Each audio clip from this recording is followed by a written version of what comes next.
हे पहा मंडळी, आज ना मी तुम्हाला सर्दीवर मात करणारा चहा, कारण आपण महाराष्ट्रीयन लोक पहिले उठल्या उठल्या चहा लागतो. मग सर्दी असो, ताप असो, काही असो, पहिले चहा लागतो. कुठल्याही आजारात आणि कुठल्याही कामात, कुठल्याही प्रोग्रामाला आमच्याकडे पहिले चहा लागतो. तर मी आज सर्दीवर मात करणारा चहा करणार आहे. हे पहा, मी गॅसवरती पातेलं ठेवून हे पहा पाणी घातले. त्याच्यानंतर अद्रक, दालचिनी, ह्याला काळे मिरे म्हणतात, दालचिनी, लवंग, काळे मिरे, तुळस आणि पुदिना, ह्याच्यापासून सर्दीवर मात करणारा सुंदरपैकी झणझणीत मी चहा करणार आहे. तर तुम्ही पाहू शकता, तुम्हाला जर ह्या असा अद्रक चांगला ठेसून घ्यायचा बरं का, छानपैकी, तरच ह्याच्यातले कंटेन्स पाण्यामध्ये चांगले मिक्स होतात. हे पहा, तुम्हाला जसा हवाय तसा. हे झालं अद्रक, हे टाकली दालचिनी, हे लवंग, हे मिरे, हे पुदिना आणि ही थोडी तुळस.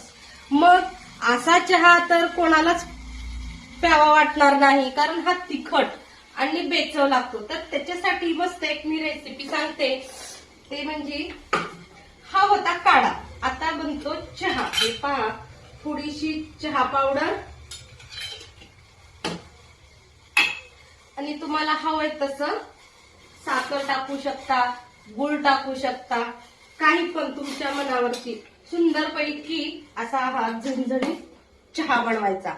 सर्दीची सर्दी गायब होईल आणि आपल्याला अशी फिलिंग येईल की मी चहा पिला. कारण आमचा दिवस चहा पिल्याशिवाय उगवत पण नाही आणि मावळत पण नाही. त्याच्यामुळं सुंदर झणझणीत चहा बनवणार आहे. अद्रक खूप झालं होतं, त्याच्यामुळे मी थोडा अद्रक काढलेला आहे. आता छानपैकी उकळू द्यायचा बरं का, असा मस्त उकळल्याशिवाय असं सुंदरपैकी हलवून मस्त मिक्स करून आता छानपैकी चहा उकळलेला आहे. चहा विथ काढा. हा नुसता चहा नाही बरं का, हा हर्बल चहा झाला. ह्याला ना हर्बल चहा पण तुम्ही म्हणू शकता. तुमच्याकडे काय म्हणतात माहिती नाही, आमच्याकडे ह्याला काळा चहा पण म्हणतात, कोणी ह्याला ब्लॅक टी म्हणतं, तर आम्ही तर ह्याला काळा चहा म्हणतो. सुंदर मस्त.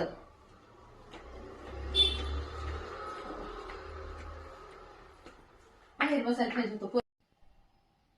तुम्ही बघू शकता किती सुंदर. ब्लॅक टी, काळा चहा म्हणतात. तुमच्याकडे काय म्हणतात मला सांगा बरं का. आमच्याकडे ह्याला काळा चहा पण म्हणतात. इतका सुंदर, खूपच सुंदर फ्लेवर येतो.